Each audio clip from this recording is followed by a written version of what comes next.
Happy day, students. Welcome to another interesting session of Class 8 English. Today we are going to learn an interesting poem. The name of the poem is My Native Land, and the name of the author is Sir Walter Scott. He was born on 15th August 1771 and died on 21st September 1832. He was a Scottish historical novelist, poet, playwright, and an historian. Many of his works remain classics of both English language literature and of Scottish literature.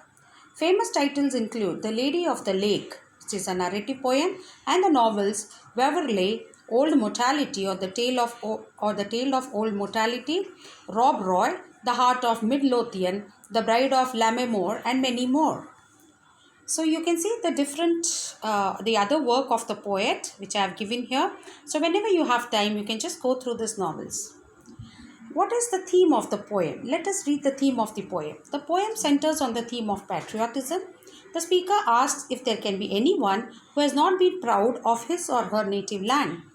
Every person rejoices on returning home from his work in alien countries, and just in case there is one who does not love his country, he is like living dead. So here the poet talks about patriotism.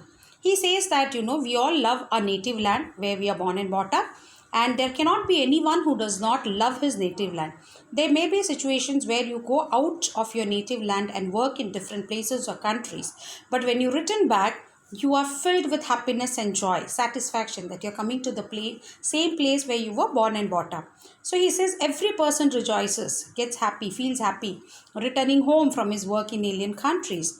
And if there is anyone who does not love his country or native land, then he is just like a person who is living but will be considered as dead. So here if you look at the explanation I have given, the ones which are mentioned in red is the stanzas of your poem, and I have given the explanation in black. Okay.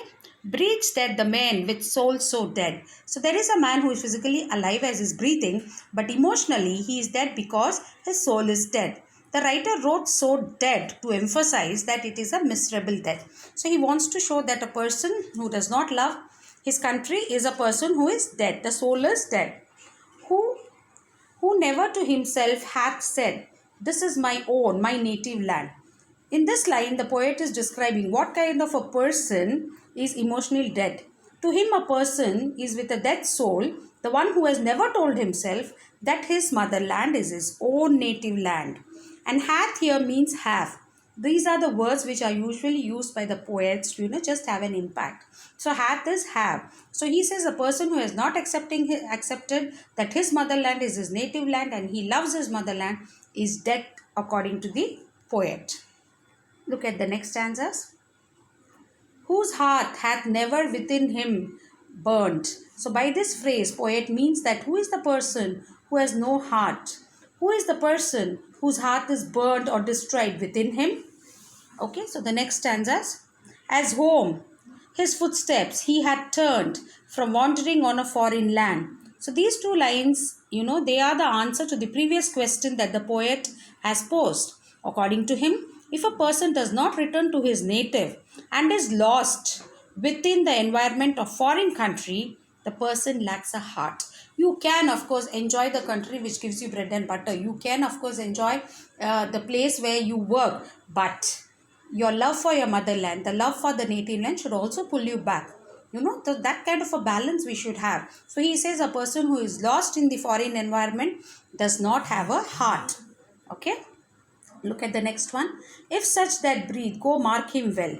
If you find such a person who has no love for his motherland, you can blame him. So the poet says, go and find such a person. See the next one.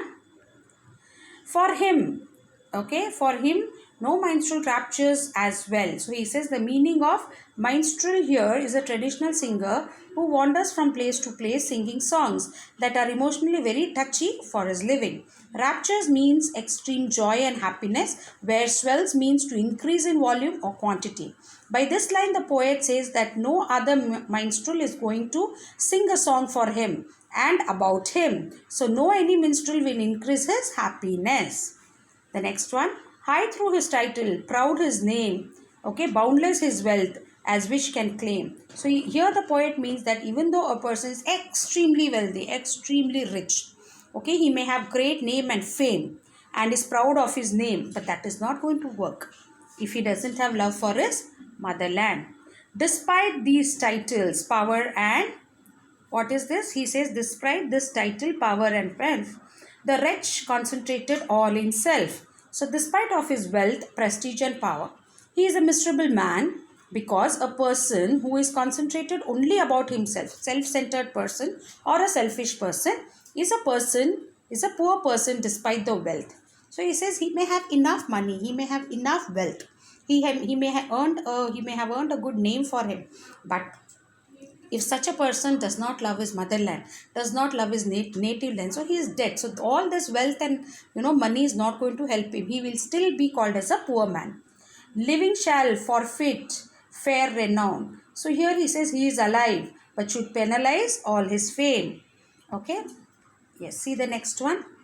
And doubly dying shall go down. So here the poet says that doubly dying, which means such an unpatriotic person dies twice. Once he dies due to his physical death at the end, when there is life and death for every person. So the natural death that he dies due to his physical ailment or age, that is one death, and when his breathing is stopped. Next is he is not remembered by anyone after his death. So along with his death, he also dies another death of memory. So he says usually people are remembered after death, right? Whoever it is or whatever kind of a person that person would have been, his friends and relatives, family would always remember the person. But here the poet says if that person does not love his motherland, if he has no love for his country, no patriotism, this person will die twice. Once when he dies physically, and nobody will remember him after the death. So that is also kind of another death for such person. The last two stanzas are, to the vile dust from where he sprung. So his dead body turns into ash and it mixes with the dirt within the ground, okay, from where he learned to crawl. So he says such persons will die death and will not be remembered after that. Their ash will get mixed with the dirt which is there in the ground from where the person would have come from. Okay, unwept, unhonored and unsung. Unwept, so people will not cry for them. Unhonored and unsung. No one would drop tear for his death. No one would honor him at the time of his funeral, and no one would tell him the funeral prayer. So he says nobody will cry for him, which is unwept. Nobody will honor him at the time of his funeral, which is unhonored and unsung.